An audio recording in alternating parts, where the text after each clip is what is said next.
Juste avant que la vidéo ne commence, et si jamais tu as envie de me soutenir, je t'invite à venir sur mon Utip. Tu peux regarder une petite vidéo de 5 secondes, ça me rapporte un peu de sous, ou directement me faire un don. Les dons serviront pour m'acheter du matos, pour faire des vidéos en facecam, etc.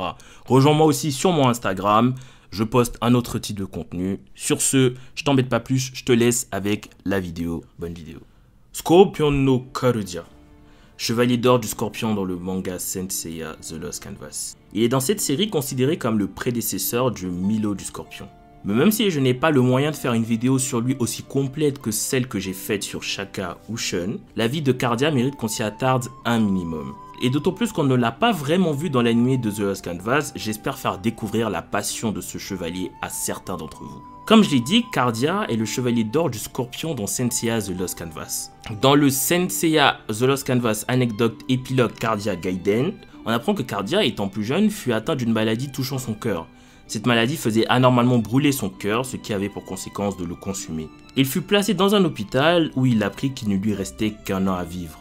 Sachant cela, Cardia décida de vivre sa vie à fond, afin de quitter ce monde sans regret. Un jour, pris d'une violente attaque cardiaque, le futur chevalier du Scorpion crut son heure venue. Et c'est là qu'il fit la rencontre la plus importante de sa vie, la rencontre de Crest. Crest est le chevalier du Verseau de la précédente guerre sainte, ainsi que de la guerre sainte du XIIIe siècle. C'est donc un vieil homme de 500 ans. Il a survécu à la précédente guerre sainte aux côtés de Sage, chevalier d'or du Cancer, et de Hakorei, chevalier d'argent de l'Autel. Au XIIIe siècle, il participera à 3 guerres saintes en tout. Celle contre Hadès, celle contre Poséidon et enfin celle contre Arès. Il sera le seul survivant de ces terres aux côtés de son ami Itia de la Balance. Ce monument de la chevalerie sauvera donc Cardia en lui donnant le sang d'Athéna qui coulait dans ses propres veines. Il va donc pousser Cardia à s'engager sur la voie du sanctuaire et à devenir un saint. Lui qui le pensait digne de l'Antares de la constellation du Scorpion. Cardia va donc s'entraîner très longtemps et très durement pour obtenir l'armure d'or du Scorpion. Une fois son bien obtenu, il fit l'une des rencontres les plus importantes pour lui. Il fit la rencontre de celui qui deviendra son meilleur ami, Dégel, chevalier d'or du Verseau.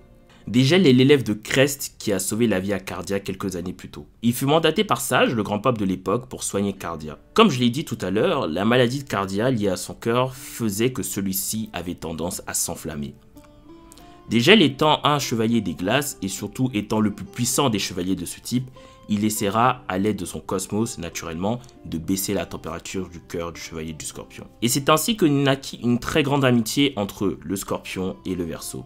Cardia étant paradoxalement quelqu'un avec le sang chaud, faisait souvent enflammer son cœur et Dégel fut quasi toujours là pour le refroidir. La relation Dégel-Cardia est exactement l'exemple du dicton « les opposés s'attirent ». Car tout, ou presque tout, opposait ces deux individus.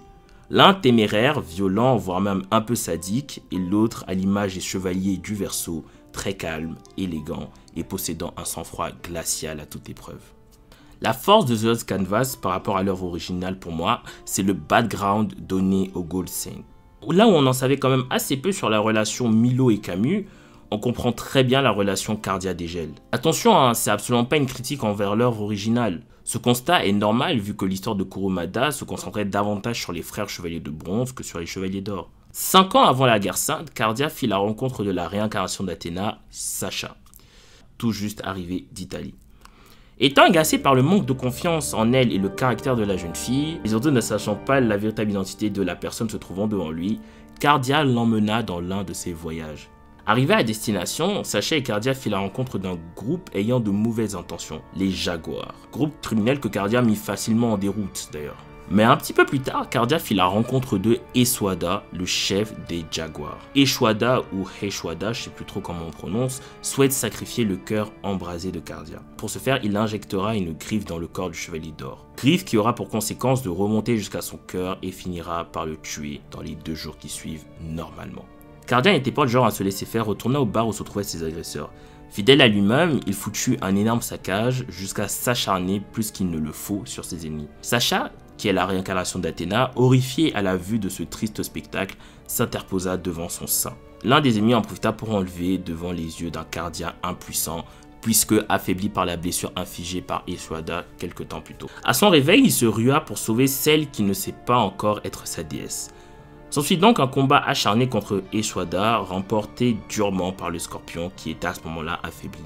Il se fit finalement enlever la griffe par une fille du nom de Calvera et puis ainsi retourner au sanctuaire et apprit par la même occasion l'identité de celle avec qui il avait fait le chemin jusque-là. 5 ans plus tard vint le temps de la guerre sainte et vint par la même occasion le temps pour Cardia, accompagné de son meilleur ami Dégel, d'accomplir leur dernier voyage. Les 2 chevaliers d'or furent mandatés par Athéna pour aller récupérer un moyen d'atteindre le Lost Canvas. Il dut donc se rendre à Bluegrad, où se trouve l'âme de Poséidon. Arrivés à destination, ils tombèrent sur un vieil ami d'enfance de Dégel nommé Unity. Mais à ce moment-là, ils firent une rencontre inattendue, celle de Rhadamanthys, un des 3 juges des enfers, accompagné de Pandore. Les 2 serviteurs de la déesse étaient venus chercher le même bien que nos saints. Cardia réussit à convaincre Dégel de le laisser combattre Rhadamanthe seul afin que celui-ci puisse avancer vers leur objectif. Commença donc un combat entre le scorpion et le juge. Combat en première partie largement dominé par Rhadamanthe. Cardia comprendra donc vite qu'il n'est pas vraiment de taille face à son adversaire. Il en vient donc à utiliser sa plus puissante attaque, l'aiguille écarlate Katakeu, que l'on peut aussi traduire par aiguille écarlate brûlante. Cette technique, en plus d'avoir les mêmes effets que l'aiguille écarlate classique, a pour effet de transmettre la chaleur du cœur de Cardia à son adversaire, ce qui a pour effet de faire bouillir le sang de celui qui reçoit cette attaque. Mais cette technique a un contre-coup important sur son utilisateur qui se retrouve lui-même avec le cœur embrasé. Dans un dernier élan de courage et dans une énième démonstration de détermination de la part du chevalier du scorpion, il trouva la force de sauver Unity afin que ces derniers puissent rapporter l'objet que les saints étaient venus chercher. Et c'est ainsi que se finit la vie de Cardia, à Bluegrad. Il est mort dignement comme la plupart de ses compagnons chevaliers et comme son ami Dégel du Verseau. Il a sacrifié sa vie pour Athéna.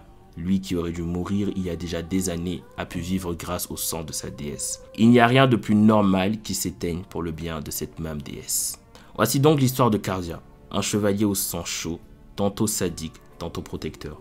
Ce petit garçon qui n'était promis à rien au départ a finalement eu tout. Car il n'y a rien de plus beau de donner sa vie pour les gens qu'on aime et pour Athéna. Et c'est aussi ainsi que se finit cette toute petite vidéo.